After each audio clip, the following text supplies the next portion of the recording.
इस वीडियो में हम बात करेंगे चेक बाउंस के केस की।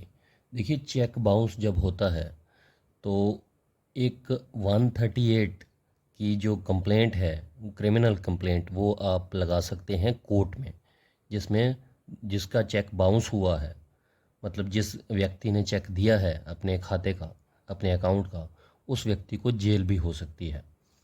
तो आज बात करेंगे चेक बाउंस का केस किस तरीके से, अगर आपने किसी से चेक लिया है और वो चेक बाउंस हो गया है, तो फिर आप कैसे कंप्लेंट कर सकते हैं, कैसे उस व्यक्ति को सज़ा दिलवा सकते हैं, अपने पैसे कैसे निकलवा सकते हैं। तो स्टेप बाय स्टेप सिंपल शब्दों में आपको मैं बताऊंगा। देखिए, सबसे पहले जैसे आपका चेक बाउंस हो गया तो बैंक से आपको इंटीमेशन मिल जाती है, आपको मेमो मिल जाती है कि आपका चेक जो है वो बाउंस हो गया है, जो अपने अपने खाते में लगाया है किसी का चेक। तो आपको क्या करना होता है, वकील के थ्रू, एडवोकेट के थ्रू लीगल नोटिस भेजना होता है। कब भेजना होता है, इसकी एक लिमिट बनाई गई है, with in 30 days after cheque bounce.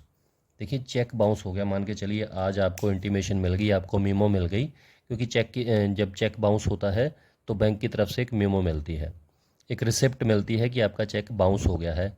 इस वजह से चेक बाउंस क्यों होता है, जब सामने वाले की, जिसने चेक आपको दिया है, उसके अकाउंट में पैसा नहीं है, या फिर उसके सिग्नेचर मिसमैच कर रहे हैं।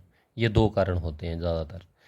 तो चेक बाउंस हो गया, आपको मीमो मिल गई, आपने जिस दिन से मीमो मिली है आपको चेक बाउंस होने की, उसके विद इन 30 डेज, जैसे आज हुआ है चेक बाउंस, तो आज से लेकर अगले 30 दिनों के अंदर अंदर आपने जो है वो लीगल नोटिस भेजना है। किसको भेजना है? जिसने आपको चेक दिया था, जिसने आपके पैसे देने थे और आपको बदले में उसने चेक दिया था लाइबिलिटी के तौर पर। अब उसके बाद क्या कंडीशन होती है, जब आप लीगल नोटिस भेजते हैं, जो कि 30 दिनों के अंदर भेजना होता है, उसमें आपने 15 दिनों का टाइम दिया होता है उस व्यक्ति को कि मेरे पैसे आप वापस कर दीजिए, जो भी पैसे आपने देने हैं मुझे, वो मुझे दे दीजिए। 15 दिनों का टाइम होता है। लेकिन 15 दिनों के अंदर अंदर अगर आपका पैसा वापस नहीं आता है, तो फिर जिस दिन से जब वो 15 दिन ख़त्म हो जाते हैं, after expiry of those 15 days, जब वो 15 दिन भी ख़त्म हो जाते हैं, आपने लीगल नोटिस भेजा, लीगल नोटिस में आपने 15 दिनों का टाइम दिया, वो 15 दिन भी निकल गए, वो 15 दिन निकलने के बाद अगले 30 दिनों के अंदर अंदर जब भी सर्विस होती है, देखिए जैसे आपने लीगल नोटिस भेजा उसके बाद उसको सर्विस हो गई, मतलब उसको मिल गया वो लीगल नोटिस, उसके बाद 15 दिनों का उसके पास टाइम होता है कि 15 दिनों के अंदर वो आपके पैसे वापस कर दे। अगर 15 दिन भी निकल गए, उसके अगले 30 दिनों के अंदर अंदर आप क्या कर सकते हैं, क्रिमिनल कंप्लेंट लगा सकते हैं अंडर सेक्शन 138 के तहत। तो 138 की जो प्रक्रिया है, अब मैं वो बात करता हूँ कि उसमें कैसे आपकी जो प्रोसेस है वो चलेगी इसमें। देखिए, इसमें क्या होता है कि जैसे आपने जो प्रोसेस थी, जो 30 डेज़ की, वो पूरी कर ली, आपने कंप्लेंट लगा दी है, कोर्ट में आपकी कंप्लेंट फाइल हो गई है। उसके बाद क्या होगा कि जो कंप्लेनेंट है उसकी स्टेटमेंट होगी। अगर आप कंप्लेनेंट हैं, आपने किसी से चेक लिया था और वो बाउंस हो गया है, तो आप कंप्लेनेंट हो गए, आपने फाइल की है एडवोकेट के थ्रू 138 की कंप्लेंट, जो है 138 की कंप्लेंट। तो उसमें पहले आपकी स्टेटमेंट होगी, कंप्लेनेंट की स्टेटमेंट होगी। उसके बाद आप अपने डॉक्यूमेंट्स कोर्ट में जमा करवाएंगे, डॉक्यूमेंट्स की स्क्रूटनी होगी, मतलब अच्छे से जांच की जाएगी कोर्ट के द्वारा आपके डॉक्यूमेंट्स की। डॉक्यूमेंट्स में क्या क्या होता है, सबसे पहले तो जो चेक बाउंस हुआ है वो आपको कोर्ट में देना पड़ेगा। उसके बाद जो मीमो है, जो जब चेक बाउंस हुआ था तो बैंक की तरफ से आपको दी गई थी, मीमो की रिसिप्ट दी जाती है, और लीगल नोटिस जो आपने भेजा था। तो ये तीन तो बहुत ज़्यादा इंपॉर्टेंट डॉक्यूमेंट्स होते हैं, इनको चेक किया जाएगा, ये आपके फाइल में लगेंगे। उसके बाद क्या होगा कि प्री समनिंग एविडेंस होता है। प्री समनिंग एविडेंस किसको कहते हैं? देखिए, अभी तक अक्यूज को, जिसका चेक था, जिसका चेक बाउंस हुआ था, उसको अभी तक कोर्ट में नहीं बुलाया गया है। तो उसको कोर्ट में बुलाने के लिए आपने क्या करना है कि अपने सारे डॉक्यूमेंट्स देने हैं, एविडेंस देना है, और उन एविडेंस को एग्जिबिट कराना है कि ये मैं इन डॉक्यूमेंट्स पे रिलाय करता हूँ, और अक्यूज़ को नोटिस किया जाए।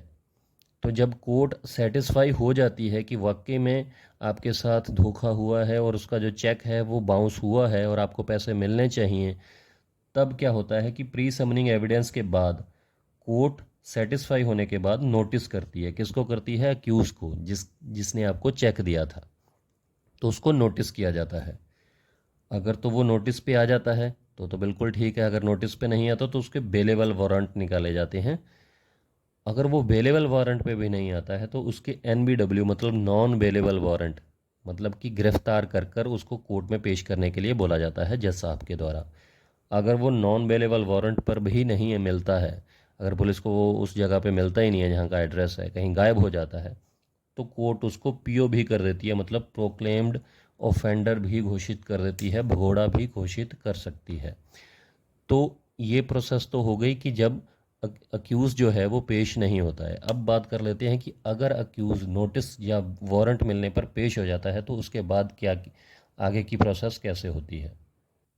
देखिए, अगर अक्यूज़ पेश हो जाता है कोर्ट में, उसको नोटिस मिला या वारंट्स पे पेश हो गया, जब भी पेश हो जाता है कोर्ट में, तो उसके बाद कोर्ट उससे पूछती है कि क्या वाकई में आपने ये चेक दिया था इनको। अगर तो वो एक्सेप्ट कर लेता है, अगर तो वो मान जाता है, कन्फेशन कर लेता है अपना अपराध, तब तो उसको जो भी कोर्ट ने सज़ा करनी है या जो भी ऑर्डर पास करना है वो कोर्ट के द्वारा पास हो जाता है। लेकिन अगर अक्यूज़ जो है वो डिनाई कर देता है और अपने डिफेंस में कोई डॉक्यूमेंट्स देता है या अपने डिफेंस में कुछ भी एविडेंस देता है, और उसके बाद अगर कोर्ट सेटिस्फाई हो जाती है कि इस केस में अक्यूज़ को डिफेंस का मौका मिलना चाहिए और कुछ ना कुछ ऐसा है कि एविडेंस में निकल कर आ सकता है, तो कोर्ट अपनी सेटिस्फेक्शन पर जो है डिफेंस एविडेंस का मौका देती है अक्यूज़ को। तो फिर जो केस है वो एविडेंस पे लगा जाता है, एविडेंस पे लगा दिया जाता है, और सबसे पहले कंप्लेनेंट को मौका दिया जाता है। कंप्लेनेंट क्या करता है कि अपना एविडेंस कोर्ट में पेश करता है। जो भी गवाह हैं, जो भी उनके पास एविडेंस होते हैं, उनको लाया जाता है और उनका चीफ एग्जामिनेशन होता है, मतलब वो अपनी गवाही देते हैं। उसके बाद उनका क्रॉस एग्जामिनेशन भी किया जाता है। किसके द्वारा? डिफेंस के काउंसिल के द्वारा, अक्यूज़ के काउंसिल के द्वारा, अक्यूज़ के एडवोकेट के द्वारा।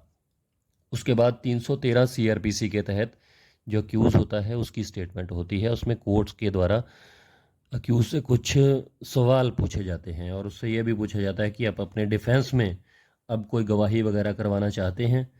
तो अक्यूज़ अगर यस बोलता है तो फिर अक्यूज़ को मौका दिया जाता है अपने डिफेंस एविडेंस में किसी को विटनेस को बुलाने के लिए, उसको एक मौका दिया जाता है, कोई भी वो एविडेंस अपना पेश कर सकते हैं। उसके बाद डिफेंस के एविडेंस आते हैं, विटनेस आते हैं, गवाही देते हैं। उसी तरीके से उनका भी क्रॉस एग्जामिनेशन किया जाता है। किसके द्वारा? कंप्लेनेंट के वकील के द्वारा, कंप्लेनेंट के एडवोकेट के द्वारा। तो जब क्रॉस एग्जामिनेशन कंप्लीट हो जाते हैं उसके बाद केस लग जाता है फाइनल आर्ग्यूमेंट्स पर।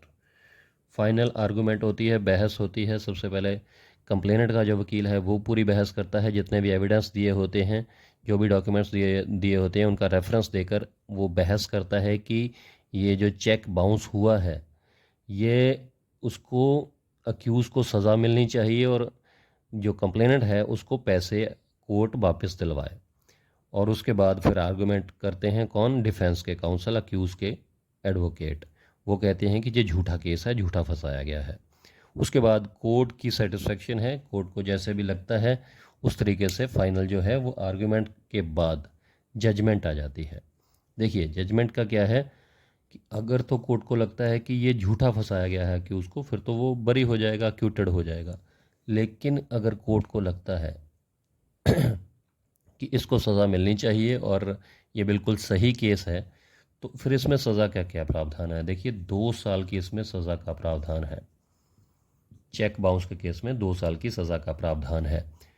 और अगर अक्यूज़ पैसे नहीं देता है तो उसमें 2 साल की सज़ा तो मिलेगी मिलेगी, साथ में जितना भी अमाउंट है, जितने अमाउंट का चेक है, मान के चलिए 1 लाख का चेक है, तो डबल आपको अमाउंट देनी पड़ेगी। जो अक्यूज़ है उसको डबल अमाउंट देनी पड़ेगी, 2 लाख रुपए देने पड़ेंगे। अगर 50,000 का चेक है तो उसको 1 लाख देना पड़ेगा। अगर 2 लाख का चेक है तो उसको डबल, उसका 4 लाख रुपया देना पड़ेगा। तो ये तरीका होता है। इस प्रोसेस से 138 की, 138 की कंप्लेंट चलती है। एक एक पॉइंट मैंने सिंपल तरीके से आपको समझाने की कोशिश की है। इसके अलावा कुछ भी नहीं होता है इसमें। तो उम्मीद करता हूँ आपको क्लियर हो गया होगा। अगर फिर भी कोई कन्फ्यूजन रह गई हो तो प्लीज़ कमेंट करके ज़रूर पूछिएगा।